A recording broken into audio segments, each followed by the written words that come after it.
Assalamualaikum warahmatullahi wabarakatuh. Nah, kita ketemu lagi masih pada bab inflasi. Pada bab sebelumnya, kita kan sudah membahas tentang indeks harga dan pengertian dari inflasi. Nah, untuk hari ini kita masuk pada perhitungan inflasi. Nah, dari tujuan pembelajaran, yaitu diharapkan kalian itu mampu menganalisis perhitungan inflasi dan menyajikan hasil analisis perhitungan inflasi. Nah, pasti kalian bertanya-tanya, kenapa sih inflasi itu harus dihitung? Ya, karena kita tidak hanya tahu aja pengertian dari inflasi itu.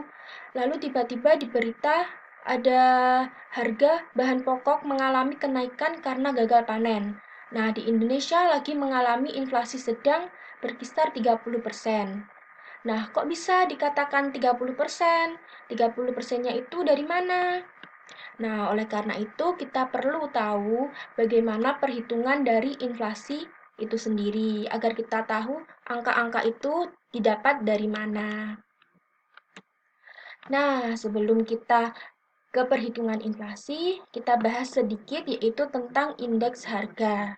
Nah, kemarin kita kan sudah belajar kalau indeks harga itu perbandingan harga rata-rata suatu barang dalam tahun yang dihitung dan harga rata-rata untuk tahun dasar. Nah, sebelum kita menghitung inflasi, kita itu perlu menghitung dulu indeks harga barang. Nah, itu sebagai acuan dalam perhitungan inflasi. Nah, kemarin kita sudah belajar perhitungan indeks harga kan? Ada dua metode, yaitu menggunakan metode tidak tertimbang dan metode tertimbang yang dibagi menjadi dua, ada Lesperus dan Pascal. Nah, di sini kan kemarin kalian sudah belajar, yaitu ada perhitungan tergantung soal nanti yang akan diujikan. Dan tergantung apa yang diketahui terlebih dahulu. Nah, selanjutnya kita masuk pada perhitungan inflasi. Nah, di sini rumus dari perhitungan inflasi yaitu laju inflasi sama dengan indeks harga konsumen periode N dikurangi indeks harga konsumen periode dasar dibagi indeks harga konsumen periode dasar dikali 100. Ya, jadi periode N ini indeks harga yang diketahui pada tahun yang dihitung, kemudian tahun dasar atau tahun sebelumnya. Nah, tadi kan kita perlu menghitung indeks harga terlebih dahulu agar bisa dimasukkan ke rumus laju inflasi. Nah, dari tabel berikut ini dapat dihitung menggunakan rumus indeks harga ya.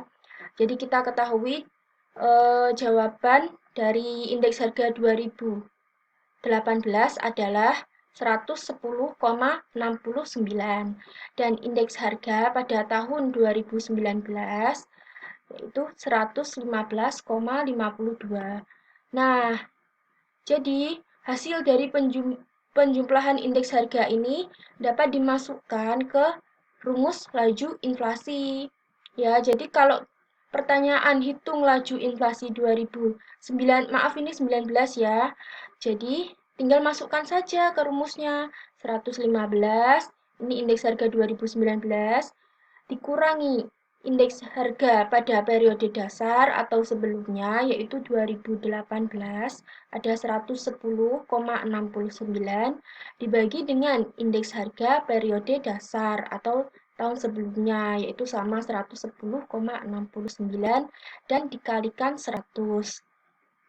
Nah, jadi ketemu jawabannya di sini sama dengan 4,36%.